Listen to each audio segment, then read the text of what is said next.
and welcome to the Mick+1 podcast, where I sit down with industry leaders to discuss the project-to-product movement. I'm Mick Kirsten, founder and CEO of Tasktop, and best-selling author of Project to Product, How to Survive and Thrive in the Age of Digital Disruption with a Flow Framework. On today's episode, I'm joined by two very special guests, Dr. Nicole Forsgren, Vice President of Research and Strategy at GitHub, and Dr. Denae Ford Robinson, Senior Researcher in the Saints Group at Microsoft Research. It's an absolute pleasure to have them both join me on the podcast. Both Nicole and Denae are brilliant researchers and technologists who are pushing the boundaries of how we think about both the technological and the social aspects of how software is built. Denae holds a PhD in computer science, has interned and collaborated with many research laboratories, contributed to countless publications, and is also an affiliate assistant professor at the University of Washington. Nicole is the author of the Shingo Publication Award-winning book Accelerate, The Science of Lean Software and DevOps, and is best known as lead investigator on the largest DevOps studies to date. We had a great conversation. I can't wait for you to hear it. So with that, let's get started.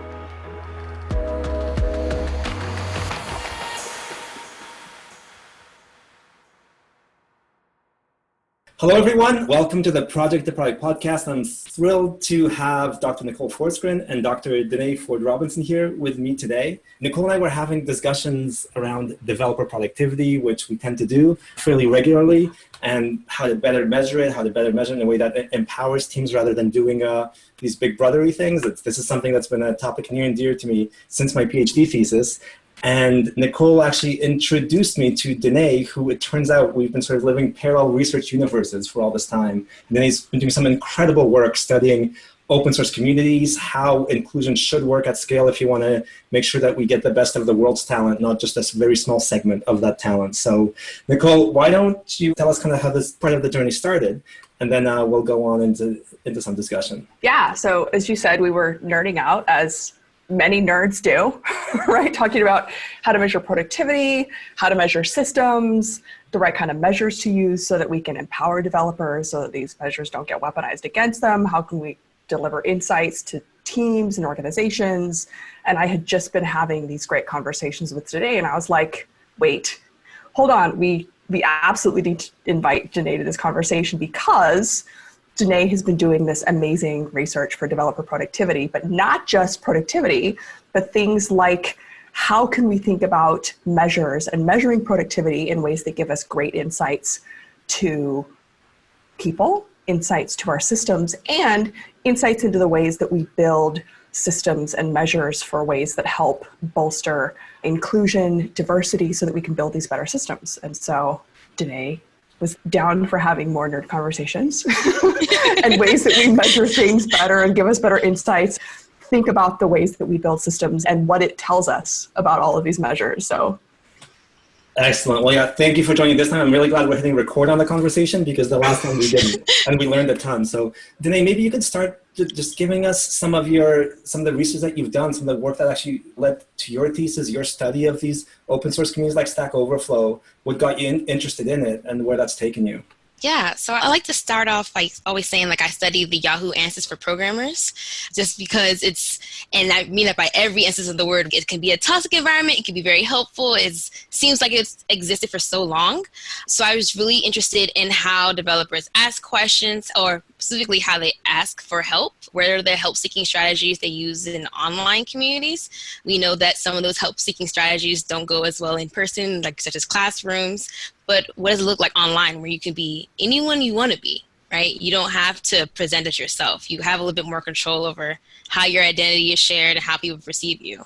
But there's some instances of being that vulnerable that still make people not want to engage. So I was really curious as to what communities that's happening in, how are people overcoming it? Because there are people who do contribute, right? How do we use those strategies of the people who are contributing to help the lurkers who are interested, at least the interested lurkers? What mechanisms are they using? And then how can we use that to build interventions and design interventions that can be on platform, a part of the products? So I'm really interested in that whole 3-step process. And a lot of those experiences started by answering the questions of the marginalized, right? The squeaky wheel gets the oil, and we're seeing that there's a low representation of women and other underrepresented minorities and people from different countries beyond the global north, right? So we're thinking about the global south and countries that exist beyond the US and beyond the UK, right? And beyond those popular regions we see for technical experiences. So I like to target the few and help the many. That's the way I like to kind of brand my research. So targeting experiences of the marginalized, figuring out how we can use those experiences or learn from those experiences to build and empower everyone, including these marginalized folks. Okay, excellent. And I think this is just such, I didn't think it's always been a timely topic. I'm glad to see it's actually getting a lot more attention right now. And I think what's happened with this shift of work styles, this is something that's on almost everyone's minds, right? Where it used to be that whether it was sort of office politics or office cultures would sort of adapt and have their own sort of diversity and inclusion problems. I've actually experienced some firsthand at some of your research where you have these, my background's all open source, right? And open source projects have their own cultures and they have their own versions of inclusivity and exclusivity and cliques and these kinds of things. And the fascinating thing to me is as I've noticed a shift to more work from home, that kind of open source culture, where you can have open and embracing cultures to contribution, to people asking questions and not being made to feel stupid because they just don't have all that context that this inner circle's had for a while. That style of interaction, I'm actually, whether it's my company, the organizations that we work with, I'm actually now seeing that as become the more normal interaction model for development in large organizations. So I think some of those things that you learned and I think some of your research on how open, how inclusive projects are, we're seeing that manifest itself more than ever in companies today. So tell us a little bit, maybe just starting with the Stack Overflow. What were your key takeaways from that work? Yeah, so for the first Stack Overflow work, the first one was identifying barriers to contribution. So we started off with understanding the challenges of women in these communities because Stack Overflow has their annual developer survey. And several researchers have done work in empirical studies on understanding who contributes to Stack Overflow, how, where they're coming from. But not a lot have done targeted work to figure out what's happening with this specific community. So we started off identifying the barriers of women, and we interviewed about 21 participants, one of them actually being one of the top ranked users of all time. So that's really awesome. The reason I mention that is because we have the lurkers and active users as well, but we can figure out what deters the lurkers and how that top ranked user of all time overcame those challenges, right? In fact, in that interview, that person mentioned that they had those experiences too. They had a fear, negative feedback. They felt weary of the large, intimidating community size, but they were able to overcome it by thinking about how they could contribute and give back to the community. So more of a community service model, right? They felt like they got so much from Stack Overflow and they wanted to be able to pour back into it. And for whatever reason, that kind of superseded the fears. And they're all valid, right? But they were able to overcome those challenges they had. So we started off with those women. And then we decided, okay, well, these barriers exist. Let's see how they exist across the gender spectrum. And not necessarily like a gender dimorphism. Like, it's not like all men do this and all women have a challenge with this, right? We saw that all 12 of the barriers existed for folks across the spectrum and that everyone experienced these challenges. There were just about 5 barriers that significantly hindered women more than men. And in fact, using those barriers, we were able to build the Stack Overflow Mentorship program, which was in collaboration with Stack Overflow. So I worked with Christina Lustig, Jeremy Banks is our developer on the team. Christina was one of the first researchers at Stack Overflow. So it was really awesome to see how though that the work that started understanding, again, the experiences of the marginalized few, the less than 7% in the community, right, ended up being a feature that we built for the entire community, not just women, not just people from the US. And we, in fact, saw participants from Egypt engaging and figuring out how they're using identity to signal each other with something inspiring for understanding how we do this in other platforms like GitHub and code review, right? And how who you are and how you present yourself can invite people to connect with you. It can also be kind of a vulnerable thing to share. So looking at that dichotomy is something I'm really interested in, and that's where the future of my work is going. Okay, excellent. And Nicole, you and I have been looking at measuring productivity in the organizations and sort of large-scale DevOps transformations and so on. I think we both sort of intuitively get the sense that if you have more diversity, more inclusion, more ideas, more contribution, things are better. We also have all these stories of the opposite, right? Whether we've lived them directly or we actually been able to observe them, sometimes through data, which is fascinating, where if you have one person who's holding the keys to the ivory tower of this part of the architecture and you have to take that person to lunch 8 times to get any change made or to get your questions answered, well, that's not a great pattern, and it's even harder to take people to lunch now. I know, right? I know.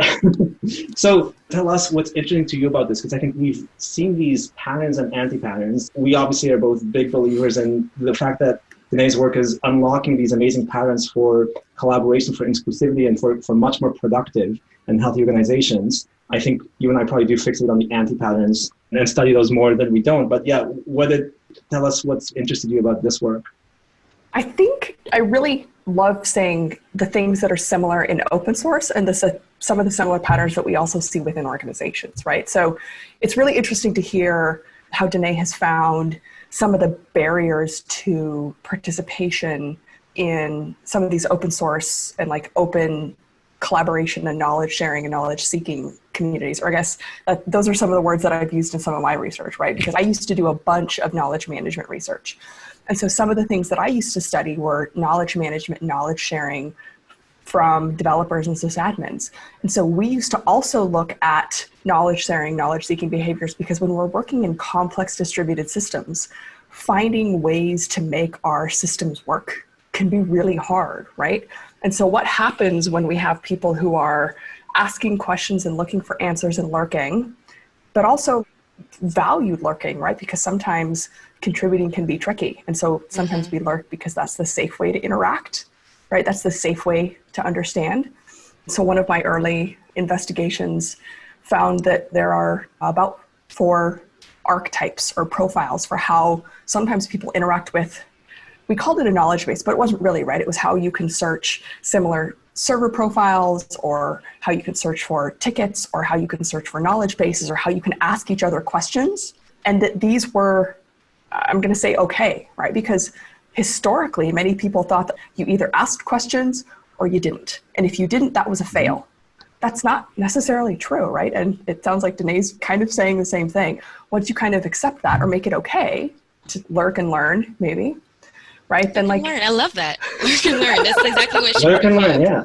Yeah. Right?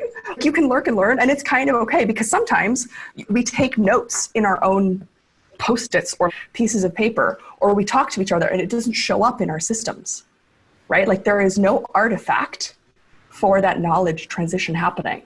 What can we do to help support and bolster and create these situations and environments so that it is safer to share? Because sometimes you have to lurk a little bit. Sometimes you want to lurk just to see how people communicate.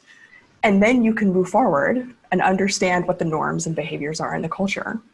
Exactly. And that's what the mentorship experience was strictly about. Helping the novices. We had over 70,000 novices. People were like just entering the help room, check in, and they're like, oh, okay, I'm going to check out, actually, not me, right? Yeah. And like ultimately we ended up, there was a whole couple of filtering that happened, but we had over 520 novices enter the room.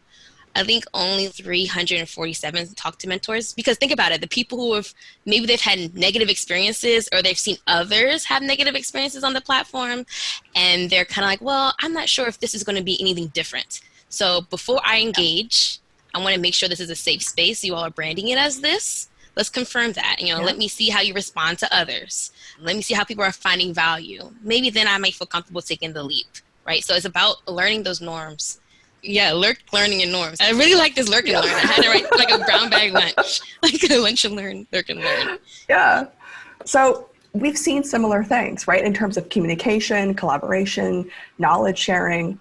And then what does that mean for, as we kind of tie it back to, sorry, I got super excited about what Denae had been saying, back to productivity. Yeah. If we want to think about productivity in software development, what does that look like? Right? When we think about the signals that we see in our systems, sometimes that'll show up as a push or a pull or a commit. Sometimes it won't, because if I've just talked to someone, that won't show up. If I jumped on a Zoom meeting, that might, right? Depending on how we're tracking those measures. Or sometimes if we're doing peer or mob programming, it might show up on one person's commit, but not another's, right? And so we want to be kind of careful about what it is that we're thinking about. There's also some really foundational work that Lucy Suchman did years ago about making work. The title is called Making Work Visible, but it's about invisible work. Mm-hmm. It's about the incredible work that so many people on our teams do that doesn't leave footprints. But as soon as they bail, as soon as they leave, like go on extended leave or vacation or something, everyone's productivity, for whatever definition of the word we want to use, tanks, because they're the ones that do the glue work. They do everyone's rubber ducking. They do everyone's, and it's not just, not that administration work isn't important, but they do even sometimes a super, super technical rubber ducking for everyone that might not leave exhaust. My experience with this was I started lurking and learning as well on open source projects I was sitting in on. And I did notice that this, to me, was a pretty interesting realization. I think is coming kind of full circle right now, where if the only way you have of lurking and learning is by reading code and looking at pull requests, it's not enough unless you already have a lot of that context. But I think that there's this assumption often, be it in open source projects or in large organizations, that's sufficient. You figure it out. If you want to, you need some API extensions, just go, give us a pull request and go from there. And it's, as you said, Nicole, like, you can actually find the right sorts of things. If you've got, Denae, some of what you're doing, if you've got the kind of right program to engage you, I absolutely have noticed that those projects that have that in open source, they thrive much more, right? They just draw more contribution. It's just as you said it, by making their work visible, their workflow visible, and then their conversations and collaborations visible, you all of a sudden open yourselves up to a much broader community of potential contributors. And I think, again, in the shift of everyone moving into this, it's just not sufficient to be talking and everything over Zoom and so on. So what have been your experiences, Denae, with how to help that within both open source projects and really help organizations think about the right, what kinds of things have you been doing more recently, building on the past work, to make it easier to sort of incrementally engage and get people contributing, committing, and really increasing the diversity and design of the software. And I actually want to then get this to the point of architecture, because I think there's this incredible thing that when we don't have it, architectures just degrade into what you just described, Nicole. So like one person's knows everything, they leave, and you're now rewriting the entire platform. Whereas in healthy organizations, you have that diversity in the architecture, you have a way of onboarding people onto it. It's very different. But yeah, Denae, I'd love to hear experiences on this front. Oh yeah, I was just going to actually add to that, like the transparency is important, right? So something that I've worked on since like trying to transition from Stack Overflow to GitHub is understanding how newcomers engage in the Q&A, but also how Nicole was talking about the knowledge sharing, the information foraging. Where is zero? Like, where do I start, right? And it's about being transparent about how to contribute, being explicit about how to contribute. Where do you draw your guidelines of what you will accept? What type of pull requests you're expecting? What does a great merge pull request look like? Give me an exemplar of what does not make it in, right? Figuring out where to draw those community guidelines, right? I think we talk a lot about that in other social media platforms, but I don't think we get as concrete as we need to be as for our online programming communities. And understanding that transparency and making governance explicit and have different rules for these communities and have them stated and posted where everyone can see them, and allow people to contribute and then allow the rules to evolve over time as people become new contributors to the space. So I think a lot of my work has been really figuring out how these different rules shift for each community, how people are sharing them, how they evolve. I know people like Amy Zhang are looking at really interesting new governance models of how online communities accept merges and accept adjustments to these rules. I think she had this paper at WIS called Policy Kit, and it was talking about how people do these types of conversations in like democratic situations of when people are sharing knowledge and evolving rules, like how we do it in the US democracy. Well, why don't we do that for our online communities, right? How do we get people to vote, right? Why is it only one maintainer who gets to accept or merge this pull request in, right? There's a dialogue that happens, but ultimately it comes up to one person. How do we get more intentional about that? So I think even a lot of the talk I gave on Wednesday, I ended on this idea of being intentional about identity, but it was also being intentional about rules. Make governance explicit, like I said. Be welcoming, have guidelines on what this looks like. And I think understanding like how different open source projects and other communities are doing this, we can learn a lot. Just even belong beyond our open source communities, belong beyond our online programming communities. People who got it right, maybe we could figure out how to adapt that for our work. I love that point. The point about making it explicit and transparent for what it means to be part of a community and speeding up and accelerating that onboarding process, I think is so important and so interesting. So several years ago, I actually did a study with Debbie Fields, the Scratch community. And so kids doing work on Scratch. And I love Scratch. Right? It's so great. It was a very simple analysis using NLP, semantic analysis, and it was how kids communicate differently when they're talking about their Scratch projects versus when they're not talking about their Scratch projects. And so even kids, like young children, I think they were like 5 to 10, 5 to 11, their communication patterns are statistically significantly different when they're talking about projects versus when they're talking about other things. So our software community norms significantly differ depending on what we're talking about. However, which shouldn't be a surprise to us, right? We know this. But if that's true, even among children, in software, even a children's open source software platform, how long did that take them to fall into those norms? And the faster we can get people to go from lurking and learning into accepted and feeling like they're accepted members of the community, I think is huge and will really break down those barriers, Denae, to your work and your point, right? Yeah. There was something else I wanted to hit on there, and you kind of highlighted the difference between how we talk about these communities when we're talking about professional or technical work, right? And we're talking about the details, right? And then we have our personal, or when we're talking about maybe more social aspects of what film may have influenced what variables you're using in your code, right? And different characters like that. And I wonder, why do we have to keep them separate? And I feel like some people do blend them. And again, this comes in when you think about, I know, like, for example, as researchers, we write papers and we give personas. I know for me, I like to use personas from film, culturally relevant ones. Oh, I watched this show like Scandal. I wanted to include Kerry Washington as the characters in my paper, right? Or I'm making analogies to policy because I like those types of films, right? That's a part of like bringing our personal interests with our technical interests. And where's the overlap? Some people do find value and feel comfortable and find authenticity in that overlap and bring those both to the fore. And I wonder if there's like a different type of just different personas of developers, of those who like those intersections and like to present them, others who like to keep them separate. And this is a conversation about a future study or something. I know. We have these conversations and we end up like designing studies. I will say, like, these kids absolutely overlapped. So when they were talking about projects, Scratch projects, for people who don't know Scratch, it's kind of drag and drop, but you can build these amazing things. But they were still giving them feedback and interesting things about projects, but they were ridiculous projects and it was fun. But then, like, they would go off and they would talk about slang and like crazy, ridiculous things. And I think the latest thing was cats or something, right? But you could tell when they were very excited about a project, even if the project overlapped and the other one when it didn't. It was slightly different.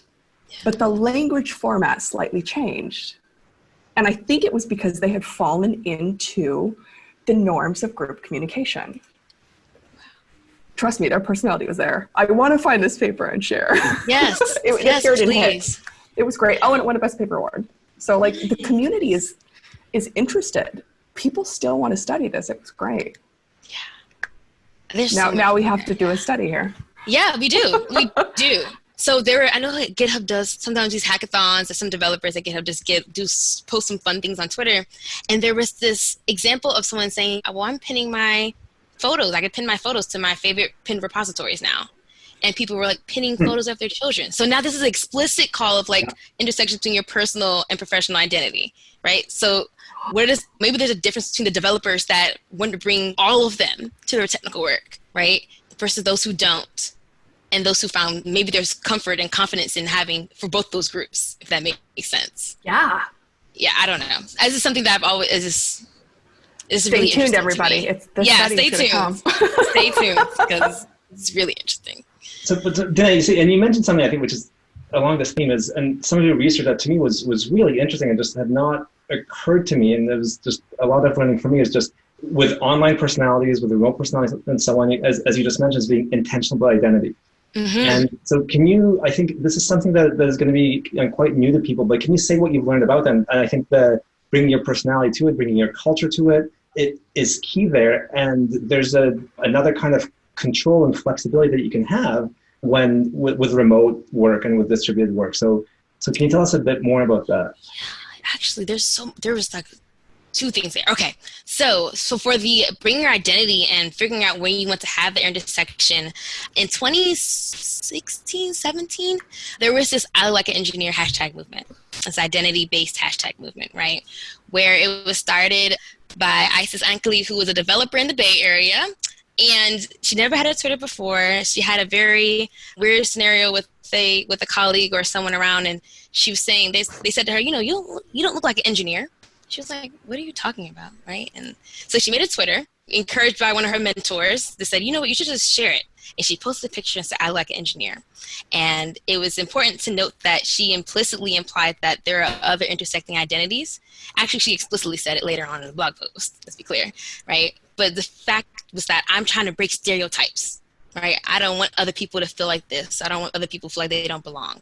And what was interesting about this identity-based hashtag movement was that the intention was to have others engage. It started off as just a woman. And then she was like, well, there were mothers, like young mothers who were sharing this, and Latinas who were sharing, Latinas in computing. So you started seeing these intersecting identities and people intentionally sharing these on their technical platforms. So in our interviews and in our analysis of the Twitter data, people were saying that, I was weary at first in figuring out how I should share or talk about these very personal identity factors or facets in these technical spaces. But there was empowerment, right? People being the only one, this shared only oneness. I'm not really sure let's always call it that, but being able to see that you can be your whole self. You can bring your whole self to your technical work. You can be the engineer and also be a soccer player, right? Or you could be the engineer and also be a nuclear engineer at NASA. And we saw those interesting stories. And so that was something I did with Laura Dabish and Fannie Liu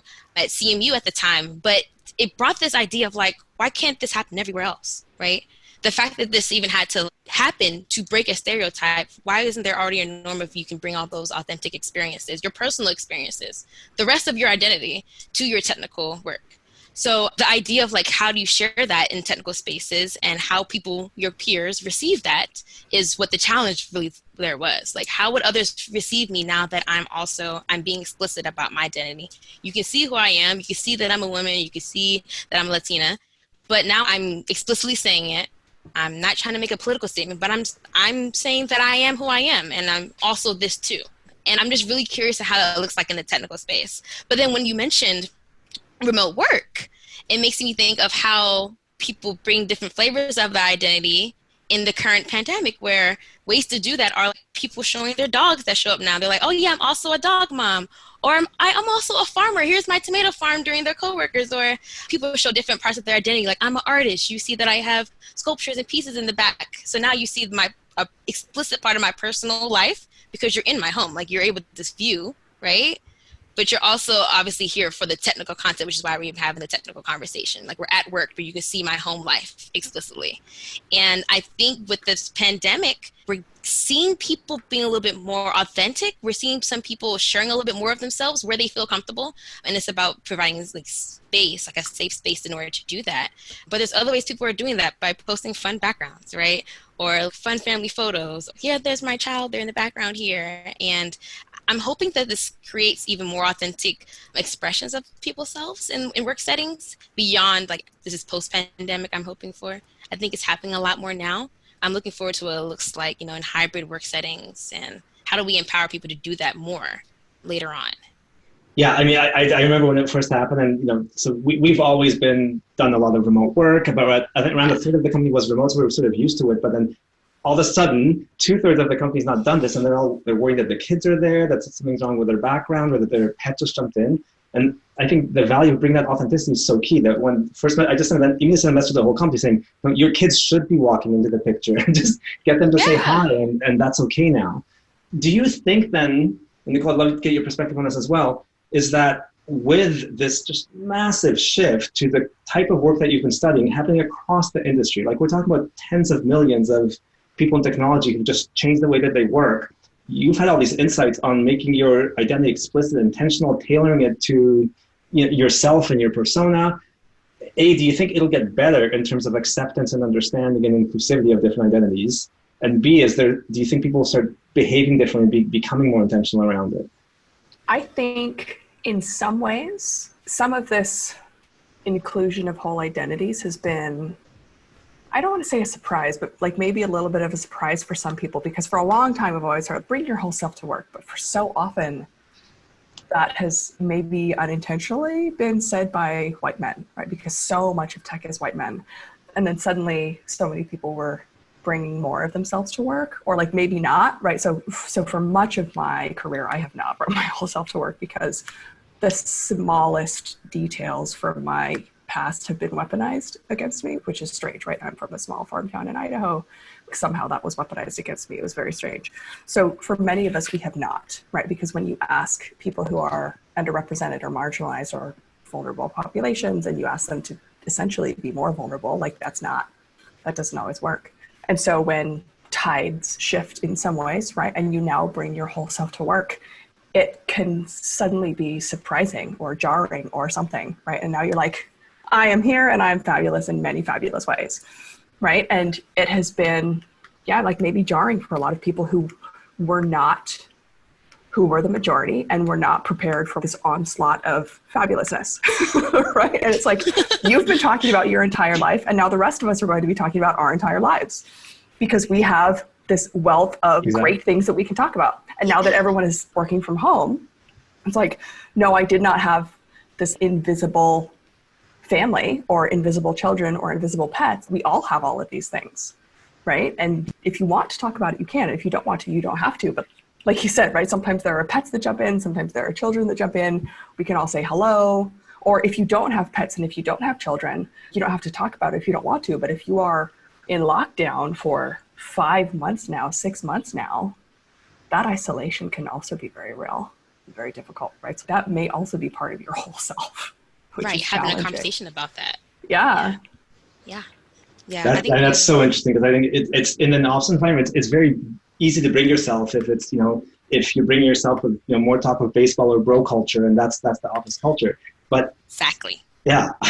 Exactly. It's like I don't want to talk about golf. Golf is dumb.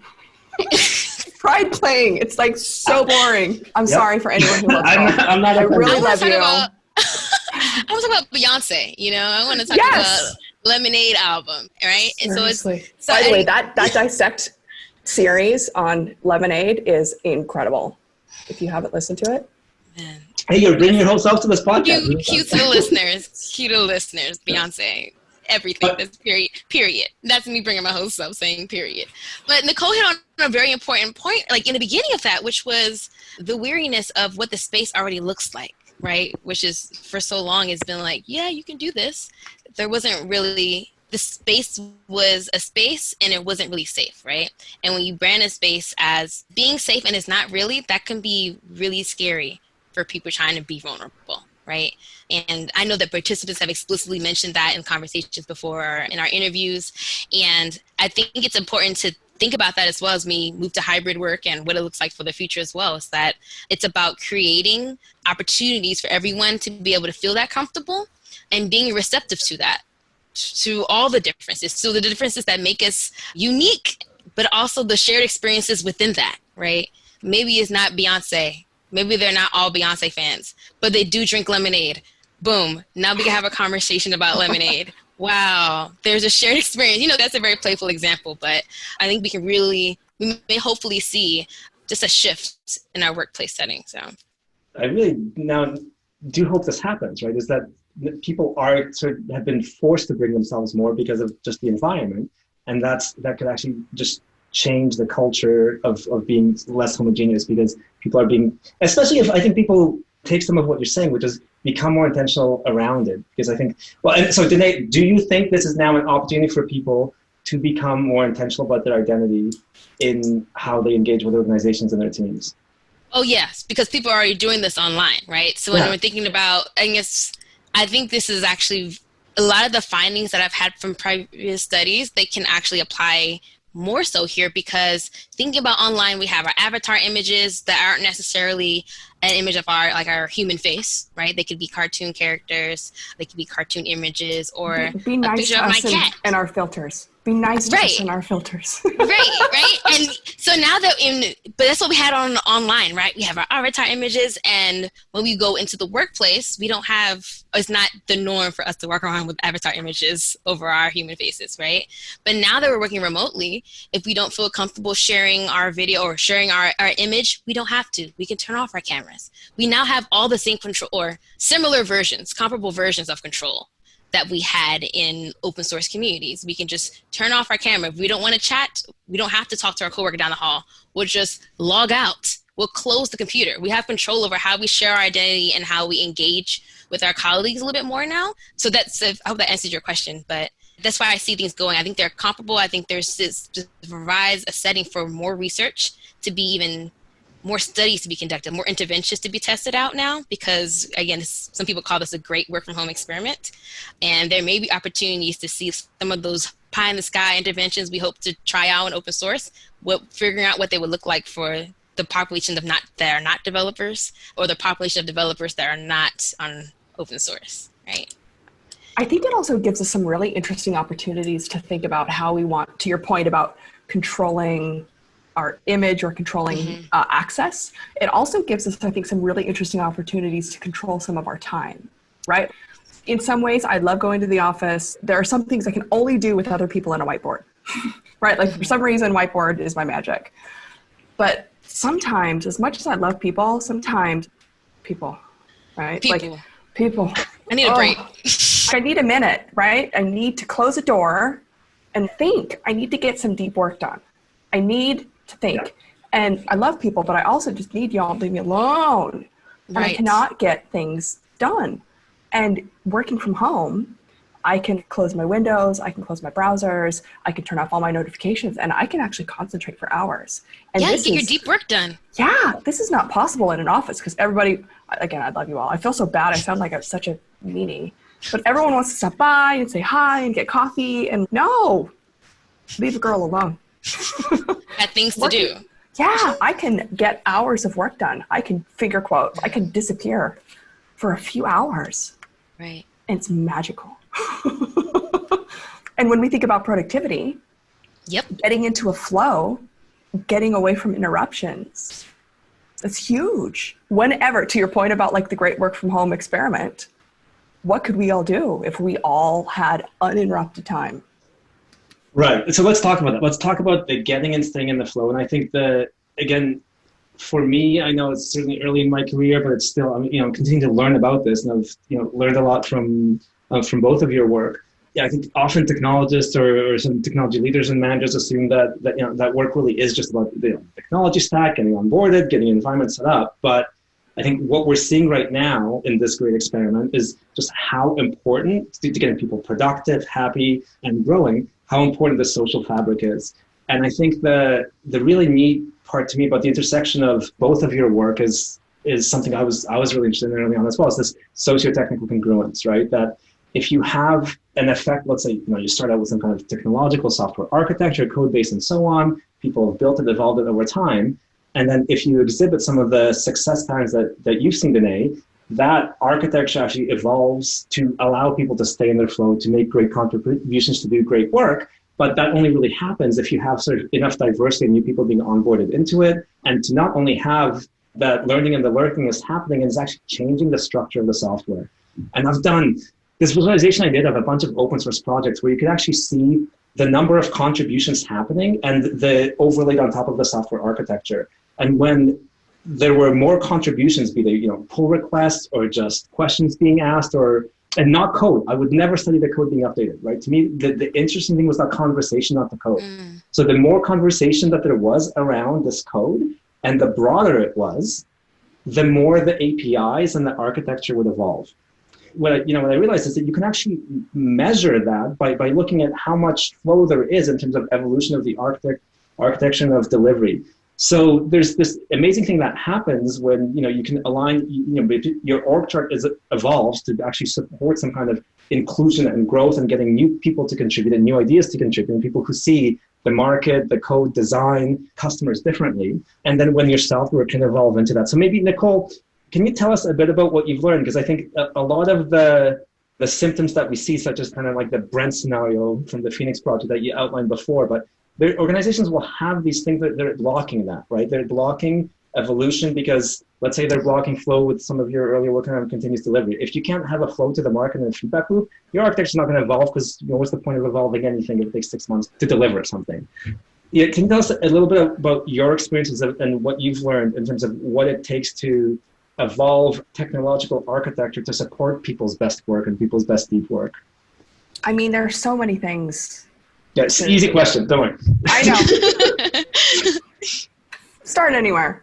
Really, what it comes down to is optimizing for the right outcomes, right? So if we want to make sure that we find ways to develop and deliver software so that we can deliver value, as long as we're starting there, then we can kind of work backwards. And by working backwards, I mean, think of the things that are going to contribute to that.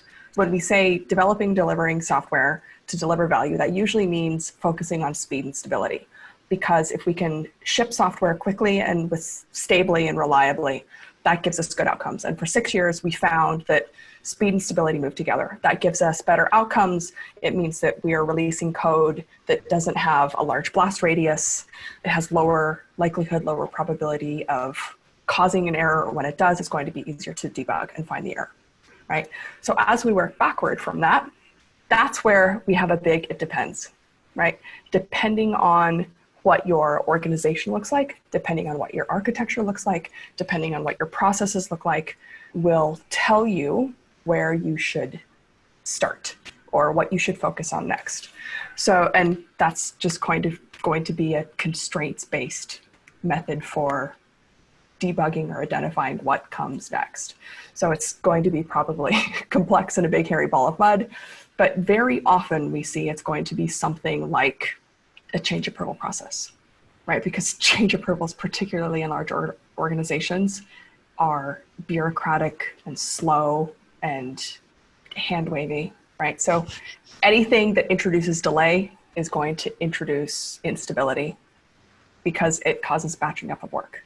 Anything that is tightly coupled is going to be causing lots of communication, handoffs, whether it's tightly coupled architecture or tightly coupled teams, right? If you have to coordinate something with 12 teams, it's going to be really hard to get anything done. And it probably also means you have to be communicating and coordinating things with lots and lots and lots of technology, whether it's a monolith or a mainframe or both.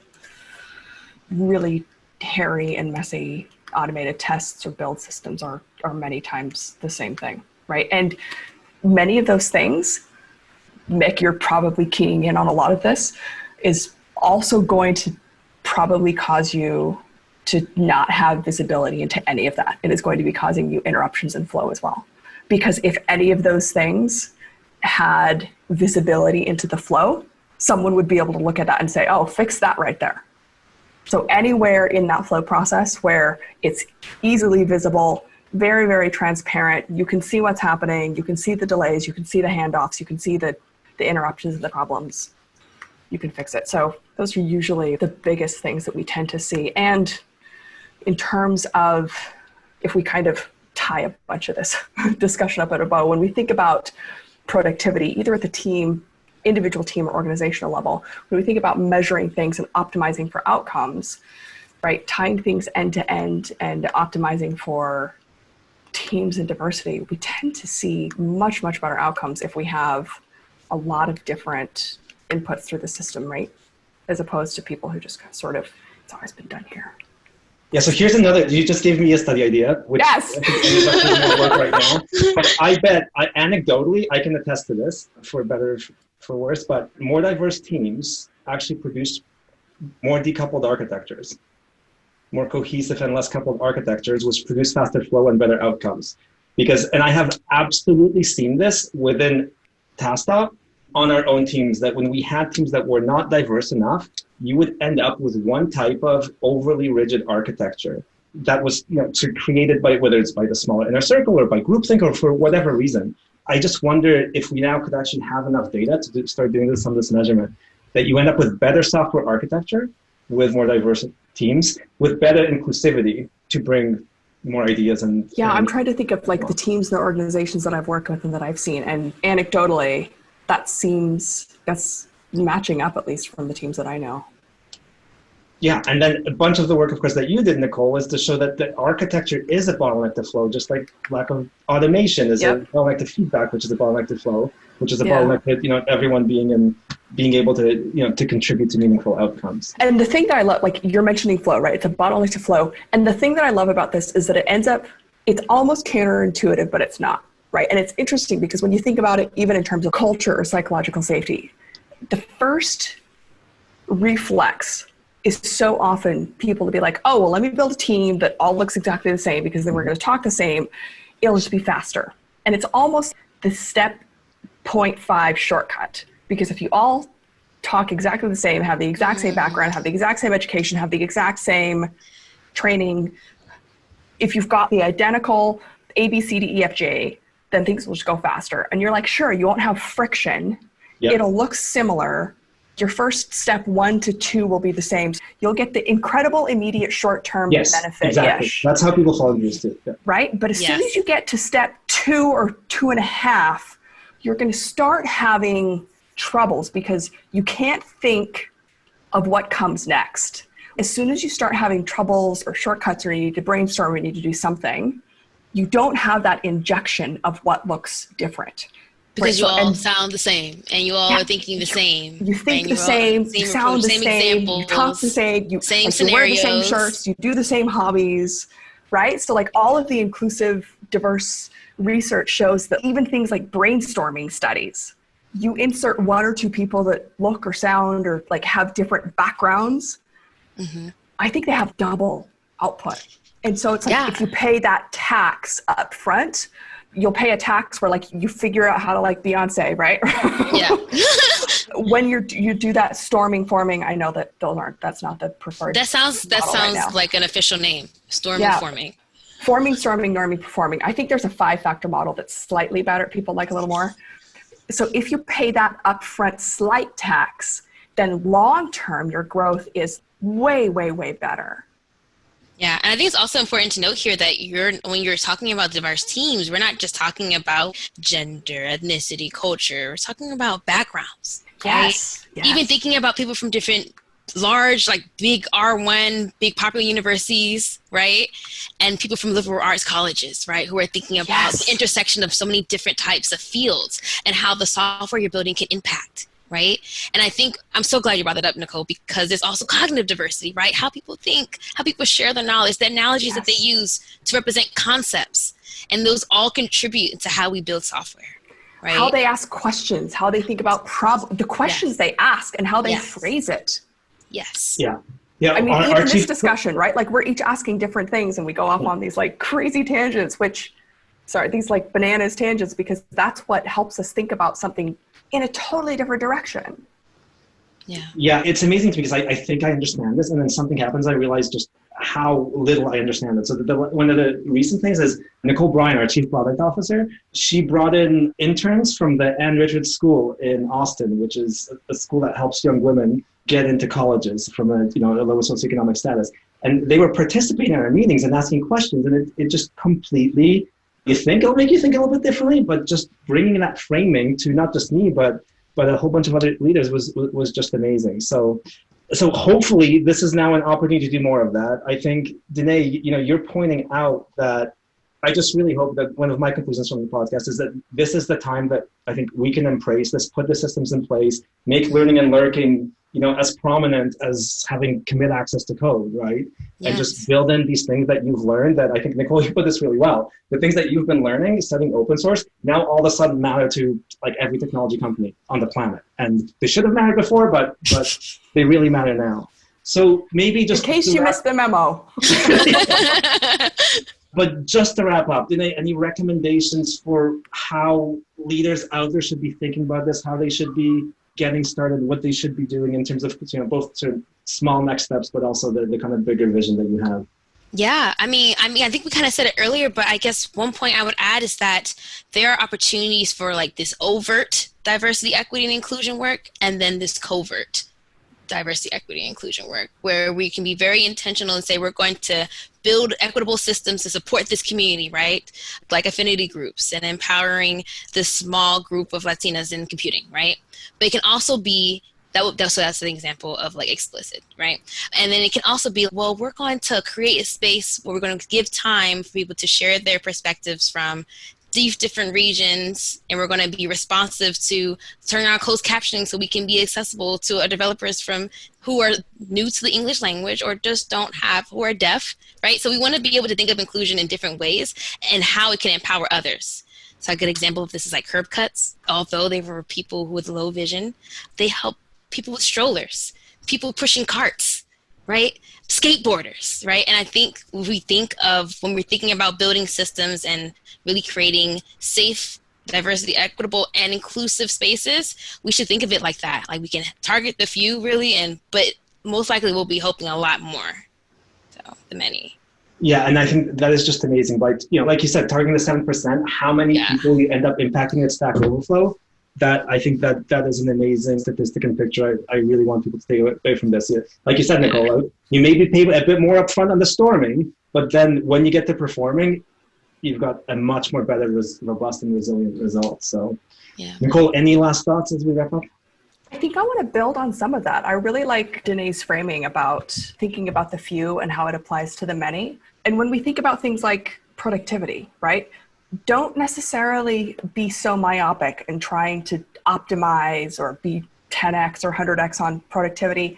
Really take a broad, wide picture, right? And thinking about engagement is such a weird word, but what are the different ways that people can interact with the work that they're doing? And think about what that means and value it for what it is, right? So we talked about lurking and learning. That doesn't mean that it's not valuable. It doesn't mean that they aren't using your platform and you have to force them to engage. Value it for what it is. Think about it for what it is. And then also find ways to possibly lower that barrier or just say, this is dope. The fact that they are here watching is amazing. What are other ways that we can get people just to lurk? Because this could be incredibly valuable. And then think about the several other ways that people could be watching, observing, learning. You don't only have to be actively contributing or asking or anything else, right? Find several different ways that people can be contributing, value that, and find ways to amplify and shine spotlights on many different ways that people can work with your code. Thank you both so much. For everyone, check out the resources, the follow Nicole and Denae, their research and their work. I'll certainly keep doing the same. So thank you so much for sharing all of that wisdom with us. Thanks, Mick. Thank you so much.